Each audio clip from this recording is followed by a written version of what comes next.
Hey everyone, Tommy V from the Real Network. Again, we're Real Estate and Healthcare Leadership Network. Got an amazing special guest here for us. This is Kyle. Kyle's a physical therapist initially. Now he's transitioned to operating his own business, which we'll get into later. But in keeping with the theme of people that started real estate investing with not a lot of capital, Kyle did execute a house hack. He did a multifamily house hack out in Vegas, and we'll break that down a little bit later. But fun fact about Kyle, he was the star on a really cool reality show on Amazon Prime, the one that got away. So I don't know if you'll drop any nuggets in there, how the timelines correlate with that. But yeah, this is Kyle. Take it away. Appreciate it, and appreciate to just share my journey and see if it helps anyone in their attempts to do something similar, whether they're just starting out in real estate or just starting out as a PT and looking for just other options as far as creating income and creating security and stability in their lives. Exactly, because we all know that physical therapy is a cool job, yes, but for most people, it's kind of a gateway. You come out with all these student loans. If you go for a regular job, you're not going to make any money. So you got to kind of find an additional stream of income, or you got to craft that into running your own business. So what year did you graduate PT school, and then did you go straight into working, or did you go into travel? What did you do right away? Yeah, so I'll give you a bit of a short recap. I graduated December 2016 from grad school, passed my boards, and was working. I actually moved across the country because rates in New York were terrible. And I came out with just under 100K in loans, probably around like almost 90. I had a car loan in there, and I had about 100K in loans to pay off. And so that was initially a big one of the big things as my priorities on the forefront of like pay off my loans at the time, because I did not want the stress, the weight of it, right?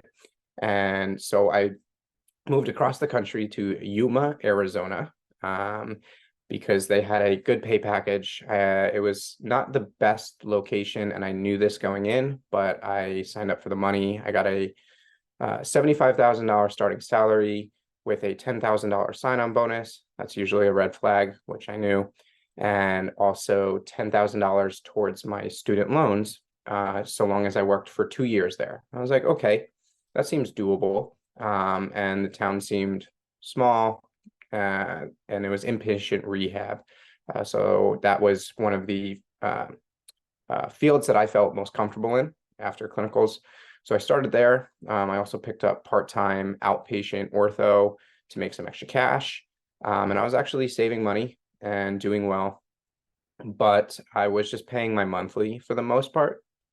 And within a few months into my career, I saw some of the issues just being in corporate healthcare for a big corporate hospital.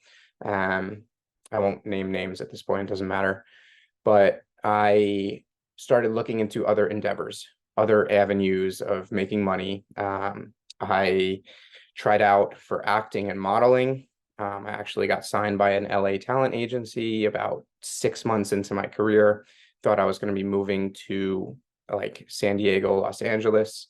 And I ended up leaving that first job after a year because they had a change in their student loan program, and they almost weren't going to pay me the money that they owed me. And I was like, why the fuck did I come here? Why did I agree to this? Right. And I was like, I'm not gonna deal with that. I stayed 1 full year because that's the commitment towards the sign-on bonus, so that I didn't have to pay any of that back. So I stayed the 1 year, and then I said, screw this. I can do better. I can do better for patients. I can do better for myself. And so I moved to San Diego. I had this acting potential thing that never really panned out, just because you kind of have to live in LA to make that work. Because they'll be like, hey, you have an audition tomorrow. And I'm like, I can't make it tomorrow because I have a job, right? Most people who are starving actors are living in LA. They work night shifts serving at restaurants and stuff, right? But anyway, I started working in home health. I somehow got a job PRN at a company with no experience. Really grateful for them. They took me in. That's where I started to learn home health. I was in San Diego, so I couldn't complain about where I was working. And they uh, also were okay with me working other jobs and whatnot, right? And the goal was to start my own business, which is what I did. Initially, I was looking to do a home health contracting agency, so a subcontractor, because I knew I didn't want to fully just work for myself. I wanted to build a real business and have something that would be able to grow, that had uh, a greater ceiling than me just working for myself. And at the same time, I wanted to do cash pay because that's when it was really starting to come out, the Aaron LeBowers and everyone. Um, and so I started forming the home health contracting agency, and I ended up being in Greg Todd's program back then. Basically, he told me, hey, don't try and do two at once on top of working a job, try and focus on one thing. So I tried to focus actually on cash pay. Oh man, that's a great point because we our community, we know Greg, we know Brandon, we know Aaron, and you're exactly right. When you split your focus, you're going to split your results. And so you're exactly right. Trying to focus down, it is so hard to do. It's easy to say, but it's so hard to do, especially when you're starting out because you're trying to grind out your job and then do this thing in the background. And so, yeah, that is such a challenge to try to just pick one thing. Yeah, yeah, this is a story of my life. But I chose going with cash pay because I actually, once I started to really look at subcontracting, I just looked at it as it's diminishing the PT profession as a whole, in that I'm just reducing people's rates, where I'm like, I'm making more money working direct for a home health agency, and I'm recommending other people to not work for subcontractors because you're bound to make less money, right? And so I just was like, I got the ick, and I was like, you know what? Actually, I don't want to do that. I started with the cash pay, and I started seeing some clients. I would see some of my home health patients who couldn't be on home health anymore, who wanted to have like maintenance care. I would work with some of them. And so I was seeing some patients, but and working home health, still PRN. But I actually went through just a very like a dark time there, even though I was living oceanfront in Carlsbad, California, which is beautiful. I thought this was my dream. I thought this was where I was going to land. One of my best friends was in San Diego, and it turned out to be like one of the worst few months of my life. I was just super stressed, super anxious. I couldn't relax. I didn't really have a ton of guidance. I was in Greg Todd's program, but it wasn't the one-on-one that I kind of needed. Um, and basically I just hit a point where I realized I cannot keep going the way I am because it's really not healthy. Like, I'm not doing well. Um, and I quit everything, quit my job, quit the business I was starting within like a year. And just one of the things is I recognized something that I just needed personally was to travel. Because most of my life I wanted to, I never had the money or the time being in PT school. And I decided that this is something I need to go do. And if I'm trying to build a business in a local area that's not online, I can't just get up and travel for a month anytime. The business is going to fall apart. If you feed what you want to grow. And I wanted to feed myself at that time, and I needed to, clearly. And so that's what I did. I went away for a month. I went to the Middle East. I went to like 5 countries, came back and said, I don't want to get into anything permanent. So I jumped into travel PT, which is something I had always thought about doing for a while. And over the course of the next like 9 to 10 months, I just grinded. I negotiated good rates. I took good jobs. I was mostly working in California. And I paid off my loans by the end of that year. So within 2 years of graduating, I paid off my loans entirely. And most of that was in that second year of me starting travel, because I just prioritized it, and I still was able to live. I was still able to go fun, go on trips all the time. I still had I wasn't just like a slave to my loans that year, right?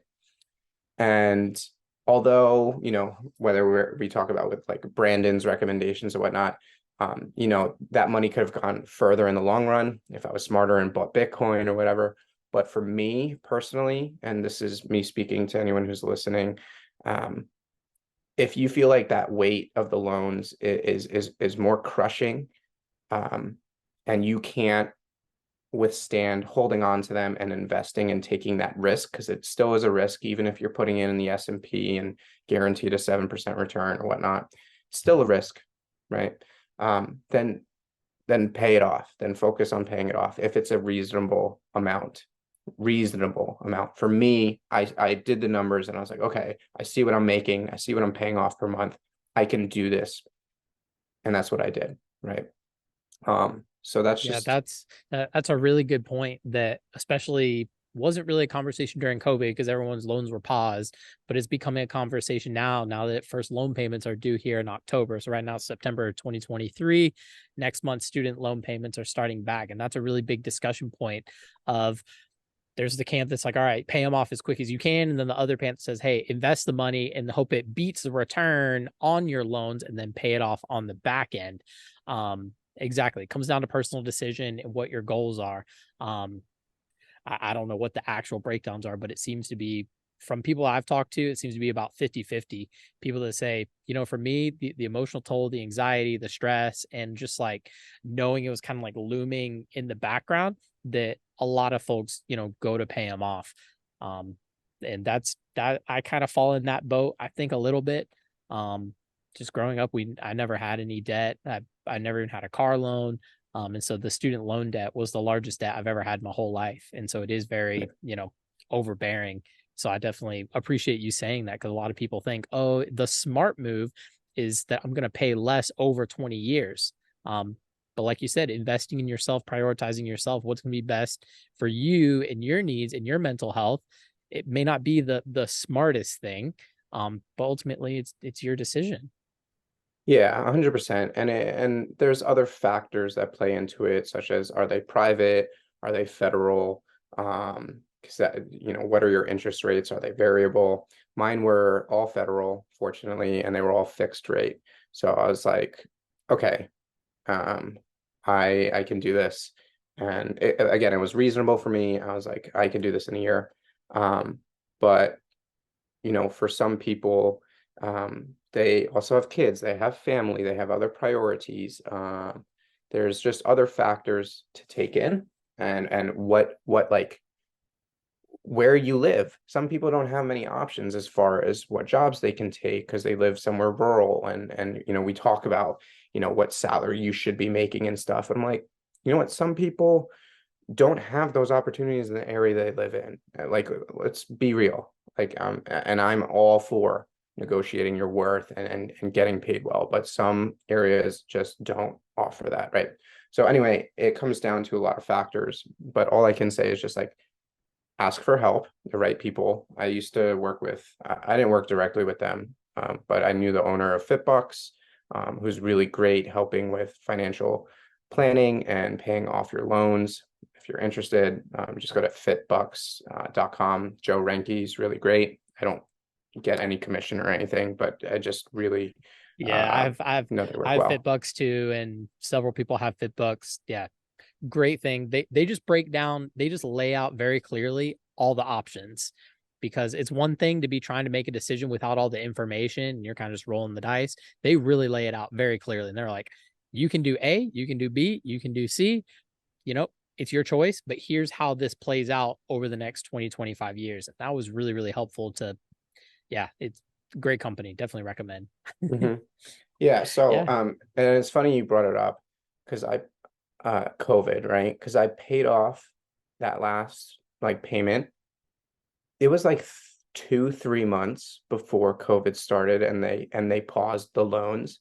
And I had this moment of like, of course, of course, I work my dick off this entire year just to find out that I would have been able to pause my loans for the next, not knowing at the time, for the next 3 years.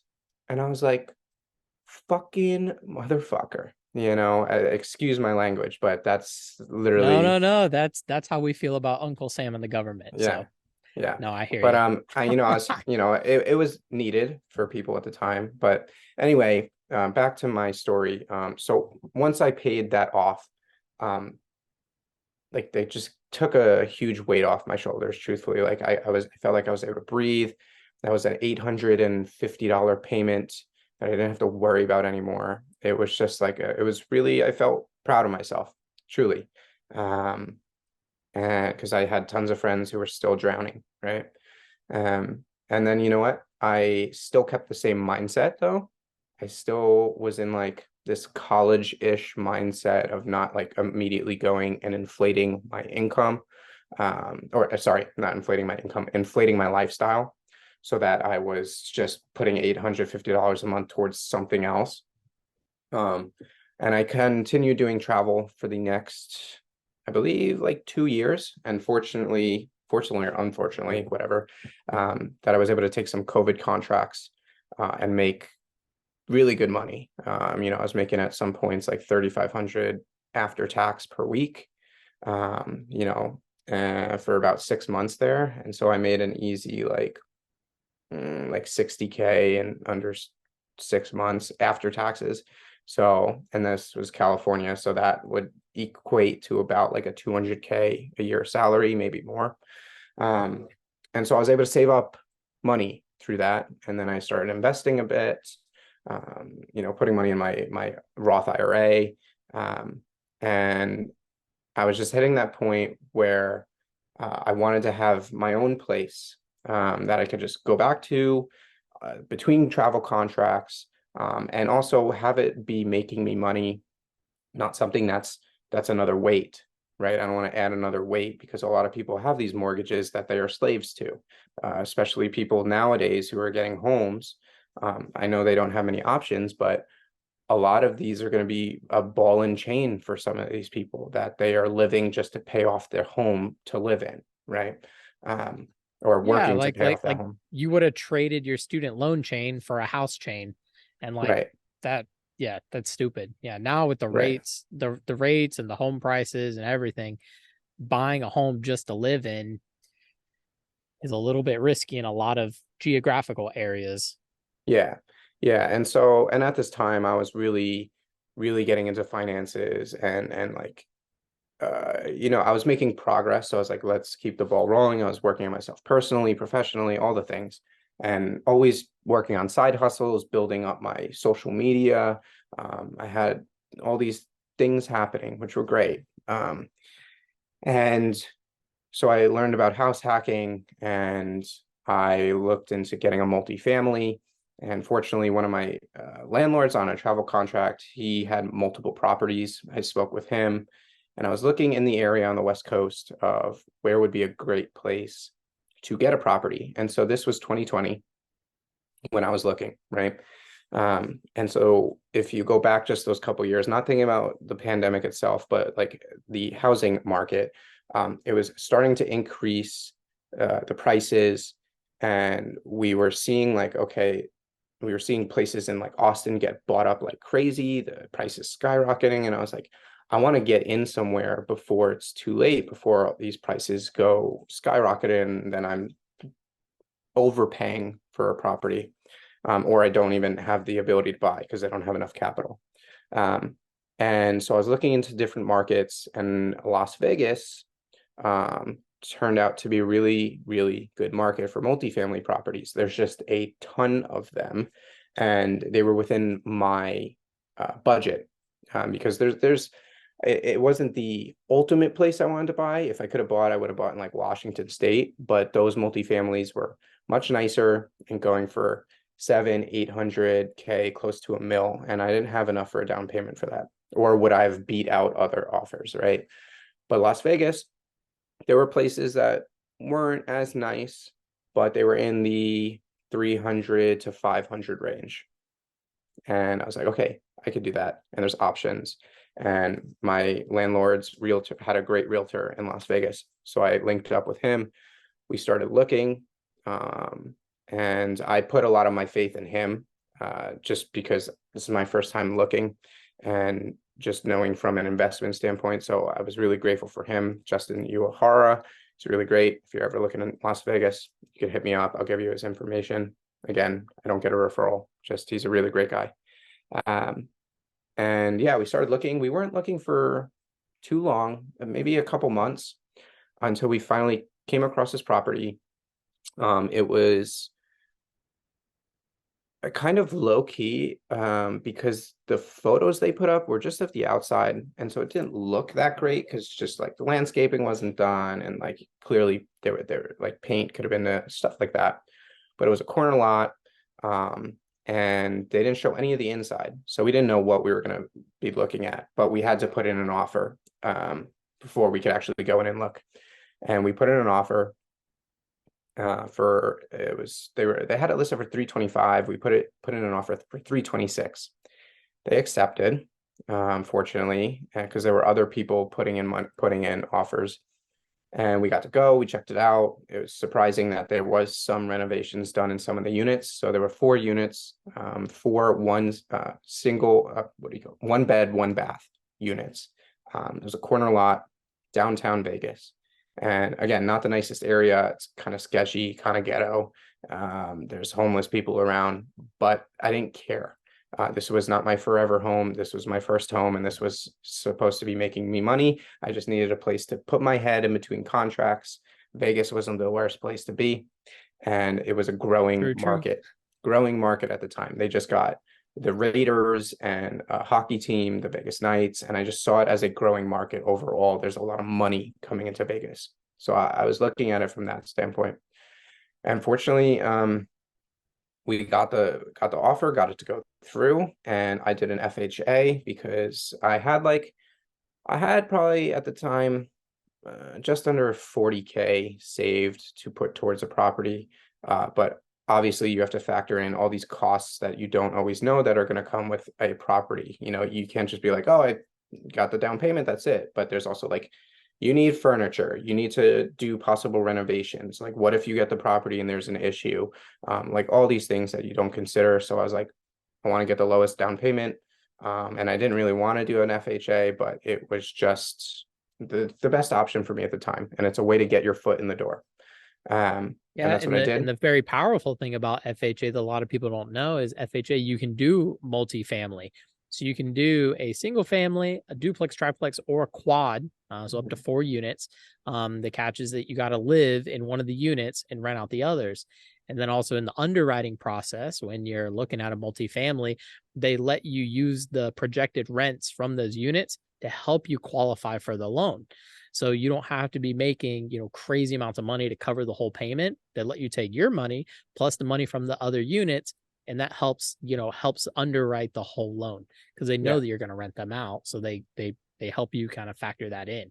So it's a Yep. great gateway for people with either maybe okay or lower income or flexible, like variable income, like travel pay. Because I know travel pay can kind of be a little bit of a headache. And so if you have those rents to help boost the whole picture, that absolutely makes it a little bit smoother. Yeah. I was just going to touch on that point that does play a factor, but fortunately, my mortgage or loan officer just had me write these like 2 little letters. They were simple about like why I'm moving there and whatnot. And I don't know, she figured it out and got it done. That's all I cared about. Because my traveler pay showed like I was making like 30K, and I was really making way more than that. But anyway, yeah, the FHA worked out for me. And again, it's just get your foot in the door, 3.5%. So my down payment was something around like $10,000, $11,000. And then once I got the property, the unit I took was the worst one, so that I could renovate it. And I renovated that whole unit. I did minor renovations in some of the other units, just what was needed, a new door, a new floor in one, painted myself the whole place, and just landscaped a little bit. Nothing crazy, just enough to get renters in. I got renters in at like probably below market prices, below market rents, because I wasn't a scumbag, but also I just wanted people in. My goal was going into this property, like if I make profit, great. I just want to be able to live for free. I want it to pay for itself. That was the goal. I didn't have this big overwhelming goal if I'm gonna make, 2, 3 grand a month in profit from it. I was like, if I do, great. And my initial rents were lower. but they were enough to make like $300-400 in profit per month. And at the time I was like, okay, if anything, that'll go towards paying for any renovations, any problems, broken washers, refrigerators. And my first year, I actually came out with a little bit of profit, which was good.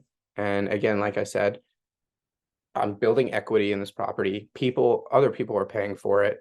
I have a place to go lay my head, even though it's not ideal for me. It's not my most ideal place. It was only for a year because, as you stated earlier, if you do the FHA, you have to live in it, but only for a year. After the year, then you can rent out that unit if you choose to. And so that was the goal initially: live in it for the year, then move out of it, rent out the whole thing, and hopefully at that time have enough money to buy another property.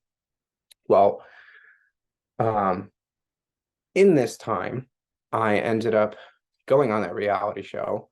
And prior to that, I was just getting tired of PT, tired of working with old people, tired of home health, tired of getting micromanaged and supervised. And I had these side hustles going on, social media, stuff like that. And when I had the opportunity to go on the show, I was like, screw this. And I just quit my last travel contract like halfway through. I was like, hey, I got this cool opportunity. Goodbye. And I went on the show. And when I got off, I was like, okay, I have money at the time. I made some good investments that paid off. And I was like, let me sit with this. Let me work with a coach and see what I want to do now. Because I've always had this entrepreneurial spirit. I just didn't always know what I wanted to do. But I knew I was starting to go in that realm. Since then, that was 2 years ago, I haven't worked for anyone. I've been doing many different things, at times doing nothing. This past 6 months, I've just been traveling. Um, and but I had the property, and the market had changed, and the market was kind of scaring me. I didn't know what was happening. We were kind of, Austin and places like that were like at the cliff.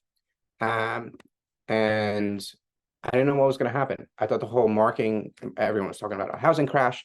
And I was like, you know what, let me just wait. And then I ended up losing some of the money that I made through investments. And I just at a point where I didn't have the money to get another property because everything was inflated. Felt like if I bought, it was going to be a bad investment. I didn't know where I wanted to buy. And I was just at a point where I was getting tired of having that biggest property. I ended up living in it for like actually living in it for a few months. But my first year, I really wasn't in it much. And it just wasn't healthy for me. I was just going through another period of like, what the fuck am I doing? I had a depressive episode, and I was just working on things personally. And I saw the value in my property in 2 years went up about 55%. So I bought it at 326. The Zillow estimates, whatnot, but it was up there. It was near five. It was near 500. And I was like, man, it would be really good to like keep this property and just keep it cash flowing and whatnot. It was like actually a solid property, a solid starter one. But at the time I was just like, I could get out with, after my realtor's fees and whatnot, like 130K, in profit in 2 years. It's like not a bad way to get out. And Yeah, because I and then didn't, on top of it, because you've been there 2 years, you get that profit tax free. yes, So that's yeah. So you weren't paying rent, so your housing expense was very low, basically free. You got a little bit of cash flow. The property increased in value. You fixed up some things to help the value, but largely the market went up in value. And then you sold it, and then you get to collect those profits tax free. So yeah, and your loan over those 2 years, you'd pay down the loan a little bit, which got you a little bit more profit. So it's awesome.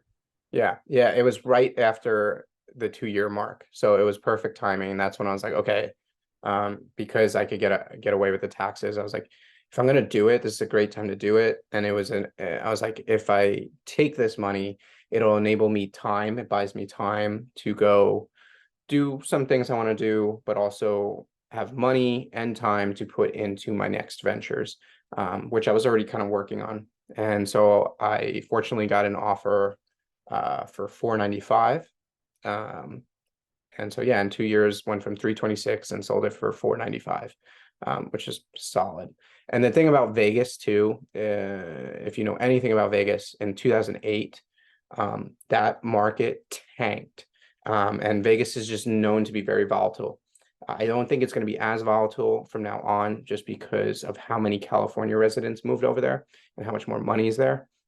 But still, it is, if another pandemic or some shit happens, um, it's a tourist city. Everything goes to shit because no one's coming. There's no money to be made.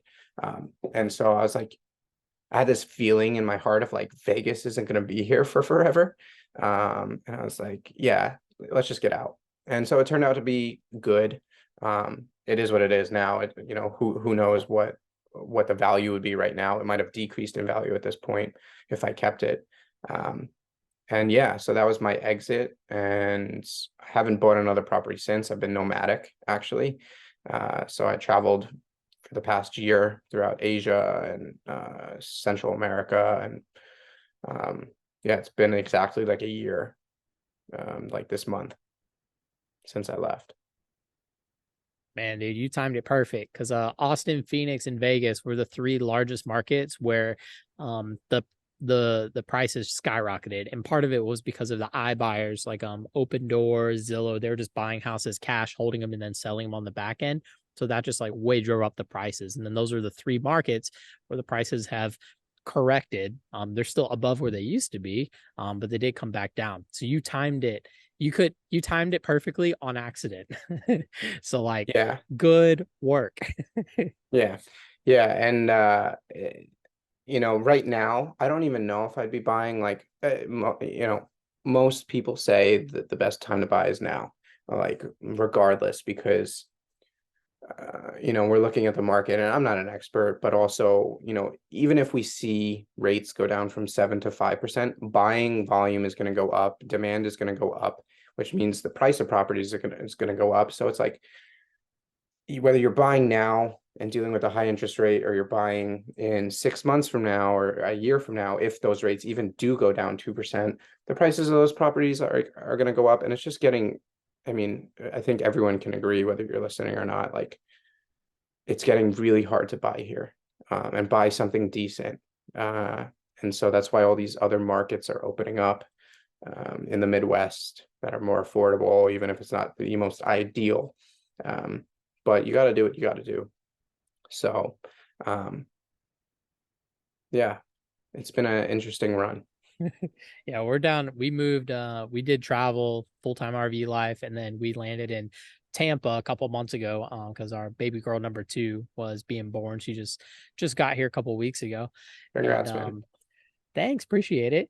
And yeah, looking at home prices down here in Tampa, I mean, we just have no shot. I mean, the prices for a single family are insane, and then looking at multifamily is even more ridiculous. So it's a ironic situation where we kind of got forced into renting an apartment. And of course, for us, it was because the baby was on the way, and so we had some, like, like you said, some personal things that kind of force your hand, force your decisions, Hmm. even though it's not the best decision, on paper. Okay, well, what's going to be the price you have to pay emotionally, mentally, your stress levels? Like, how does all that play in? And that is just as important. So I really like that you're really highlighting, was this best decision? I don't know. Was best decision for me? Absolutely. Because that's the main point. That's the main point. If you do real estate and it just makes you so anxious and so stressed and all this stuff, then you messed up. It's how does this align with your goals, with your plan right now, and how does it fit into that? You can't just sacrifice everything you want just because it's the smart thing to do. Yeah, yeah, and it worked out for me again. Yeah, exactly with what I wanted from it. There were headaches, there's headaches with dealing with, fortunately I had like a property management company who took, I paid them, but it took all the headaches away. I know if I didn't have them, I would have lost my mind. Trying to deal with tenants and issues while I'm on contract working, and it was, I highly recommend that. Takes away the headaches. It's better off paying them, taking less profit, and just, Oh, even if you're just totally building, agree. yeah, Totally agree. even Yep. if you're Property just managers, we building love them. equity, yeah, even if you're just building equity, that's there will be real estate experts out there who are, looking at every deal, and you want to find a good deal, right? But at the end of the day, if you're breaking even and just building equity in a property for free, that's a win. And so it's a matter of, don't worry about, oh, I'm not making like 2, 3 grand. Sure, if you are making that money and you are still working, hopefully you can just take that money, put it away to put it into the next property. Again, if I look back and there's some mistakes I made with some of my investments that I probably could have bought that second property and probably a third property, if I just made some better choices. But it is what it is now, and could I have been in a different place financially because of that? Sure. But I am where I am now. That's what it is. There's no looking back. I'm not going to do that to myself. So, Yeah, you just yeah. you let the market come to you. You made the best decision in the moment, and now you're rolling forward. So since then, so what are you up to nowadays? I saw you have some online stuff, some intimacy and sex coaching, clients, online platforms. So what's going on there? Yeah, so I mean, throughout this whole time, like I said, in the past few years, I'd been working on doing different things, building a social media presence because attention is power. Um, and I mean, that's why you're doing this podcast, and just getting more eyeballs on me. That's part of the reason why I did the reality show. It was a YOLO moment of like, why not? But also like, okay, it's going to get eyeballs on me, might increase my following, get people to see me who might be interested in my services. Like, so I was just taking opportunities to just get out there. Any sort of coverage is good, even if it's bad. Um, and so yeah, I have a coaching business now. I do sex and empowerment coaching, so it's a combination of like online course, one-to-one coaching.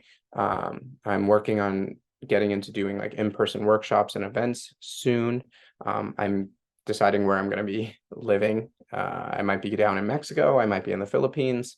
I'm in that mindset at the moment, deciding where I'm going to kind of establish myself for the next few months to a year. And so, yeah, if that's something that you're interested in or you're just curious, you could check out my Instagram or my website or reach out to me. It's at Dr. Kyle Dean. And for those of you who might be just interested or curious, like I still have my license. I still keep it up in California. I have like 6 licenses because of travel, but I only keep it up in California just because if I ever had to go back, I don't want to. I don't want to go back to doing standard PT, but if I ever had to, I have a fallback and I could go make good money. But just with the way healthcare is, I just saw the writing on the wall back in 2020 of like, whatever your beliefs are, but I was like, I'm not getting forced to get any more fucking shots. I'm not getting forced to put on masks. I'm not getting micromanaged. I'm not getting told that I have to call people certain ways and all these things because I just saw it as I'm not living authentically. I'm lying to myself. I'm falling in line. And I can't. I'd rather starve and eat shit and go to zero than put up with that because it's just not me. And I can't do it. And so I want to help people in the way that they really deserve to be helped, in ways that I enjoy helping them. Um, because although this is a real estate podcast, this is also like a entrepreneurial podcast and like getting out Oh there no, and you're exactly right. So we both know Owen Johnson out in yeah, California, and it's the same exact thing with him. He said the way that he phrased it is that we're slaves. We have all these student loans that keep us slave to the system. We have these licenses that we have to pay for, and you can get your license taken away or get all these requirements put on your license, which keeps you trapped. And then you're working for these healthcare systems that say, hey, you have to get this vaccine, you got to get this, you got to do all these things to stay in compliance, and it keeps you trapped and it keeps you a slave, is the way that he phrased it. And so you're exactly right. If you're cool with that, that's fine. But like this podcast and this group, we're not. We're out here trying to be leaders and trying to ultimately, like you said, help the client in the way they deserve to be helped. People don't deserve to have these ridiculous fees and copays and, oh, you can only see the patient twice. Like, no, that's not what we went to school for, to to Yeah. have somebody else control our decisions. Yeah. Yeah. And being 100% and just doing what I do now as an empowerment coach. Like I do it in the field of intimacy and sexuality, but it's overall for a person's well-being, like empowerment and being able to say no and having choice. Um, and if I were to choose to still be doing that, I'm I'm getting on my knees and I'm not actually being empowered in my life and in my decisions and in my choices, because a lot of these places you don't have a choice. We didn't have a choice in 2020 for many people. They got fired or they had to abide by certain things. Um, and you know, I just I see the writing and I'm like, no, like even if it takes 5 years to hit the goals I want to hit or 10 years, like I'd rather eat shit, like I said, go to zero if it happens. I used to say like I'd rather live on the moon or live under the bridge than be average. Like I would rather risk it all and be under the bridge and be, you know what, I fucking tried. And you know what, let's get up and do it again, or be on the fucking moon. I just can't do moderate. I can't do average. I can't. It's just not in me. You know, I'm fucking hella tatted. I'm probably one of the most tatted PTs you'll meet.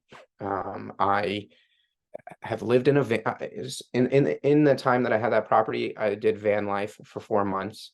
I just traveled the world for the past year. I've had an OnlyFans because of the field that I'm in with sexuality and intimacy. I've went on a reality show. I've done travel for multiple years. I've made hundreds of thousands of dollars. I've lost hundreds of thousands of dollars, all in the span of the past few years. It's been I had the property. I got signed by a talent agency. It's been a fuck. It's wild to actually look back on. Uh, But was it worth it? Yeah. You know, am I where I want to be right now? Not yet. But everything's led to me being where I'm at now and gaining the skills that I have now. And it hasn't always made sense. It's been very hard. I've gone through cyclic depression. I've struggled a lot. And I still go through these things at times. Um, but I just want to live a life that really feels authentic. I want to live a life where I'm doing something that I feel I really enjoy, where I feel I'm really helping people and uh in my highest power. Um, and taking care of your finances, continuing to educate yourself, not just in the realm of PT, but in other realms, even if it's just on finances. So you take better care of your finances and know how to take better power over your life, because finances are a way to put your middle finger up. If you can take care of your money, no one can own you. If you can make your own money, no one can own you. If you know your worth, if you know how you can step into your power in the greatest capacity and be able to say no, you can take power over your life. And it's not easy, it's hard. Um, but that's all I can do at this point. And I'd rather fucking die than do anything else, than go back to working in a clinic, in a hospital. Like I would only do it if like bare bones everything went to shit and I had no other options. I almost didn't renew my license just so it was like you have no other option. Yeah. The And old just burn the boats. yeah, yeah, but I also was like, don't be an idiot. Like, keep that. You Yeah, paid so much it money does for no it. harm. Yeah. Yeah. But I just want to add, I learned this a couple years ago and you kind of touched on it. You don't even need, unless you want to work in the system, you don't even need a license. You don't. You just change your words in your verbiage around what you do. You might not say you do physical therapy, but you say you do body work, or you say you're a movement specialist and you have your background in physical therapy and all these other things. And you know what? For a lot of people, that works better because now you're not associating with the term PT and physical therapy, which has negative connotations on a lot of people's minds. Just, I know I'm going on a slight tangent, but it's like, you don't even like the second I realized that I was like, God, there are people doing things like this that don't even have these degrees. There's stretch therapists and whatever bodywork specialists and people naming themselves whatever they want to name themselves. I consider myself, I labeled myself a sex and empowerment coach. And but that's what I do. And some people don't know what that is, and so they're curious, and so they're asking. And it's like you could call yourself whatever you want. You can, like, once you're out of the system. When you're in the system, you have to call yourself a PT and this and that. But when you go out on your own, you can create whatever reality you want, as long as you just know how to market it to people and get the message over to people of how you help them and what problems you solve.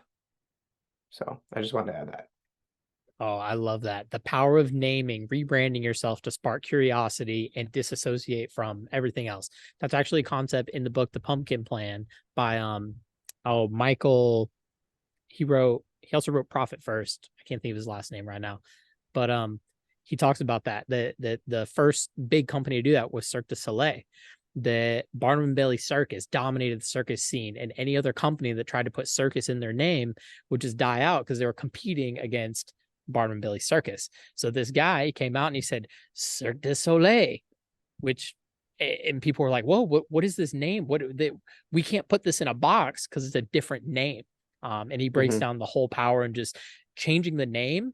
Then people can't compare you, and you can name your own price, name your own worth, and solve the problem correctly. So you're spot on with that. They've just rebrand and say, "Hey, I do body work." Then people don't know where to put you, and so you get to dictate what problem you're solving, how you solve it, and then of course your pricing associated with that. Exactly. Exactly. Yeah, you can create whatever reality you want.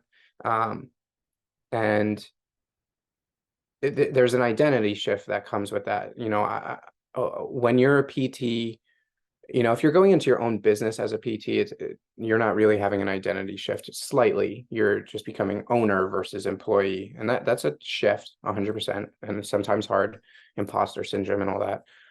But if you're going into like just a completely different endeavor, and I'm not saying like you're becoming an insurance agent, then you're like, all right, I'm an insurance agent. But if you're like going into your own endeavor, for example, with me with coaching, I was like, it took me a while to get over this like identity of like, I'm Kyle the PT. Because some of my social media was built into that of like I was making PT related content. And now it's just the second you could go from the shift of I'm Kyle, I'm a doctor of physical therapy, to I'm Kyle. I am a son, a brother. I have training in sacred sexuality and intimacy. I have a doctorate in physical therapy. I've trained in breath work, cold therapy. Like it's just another tool. It's not your entire image. It's just one of the tools and trainings that you have under your belt. It's not overall who you are as a person, because there's more to you than your fucking degree. I love that, dude. Well, we're running out of time here. But oh my gosh, this has been gold. Thank you so much for sharing. Uh, Obviously, the little real estate nuggets, but just healthcare leadership, entrepreneurship, and being true to yourself and authentic. I love everything that you just said, and I know our audience is gonna really appreciate all the wisdom you've shared. But yeah, man, thanks for coming on. I appreciate it. Thanks for having me, brother. Yes, sir. All right, see ya. Bye.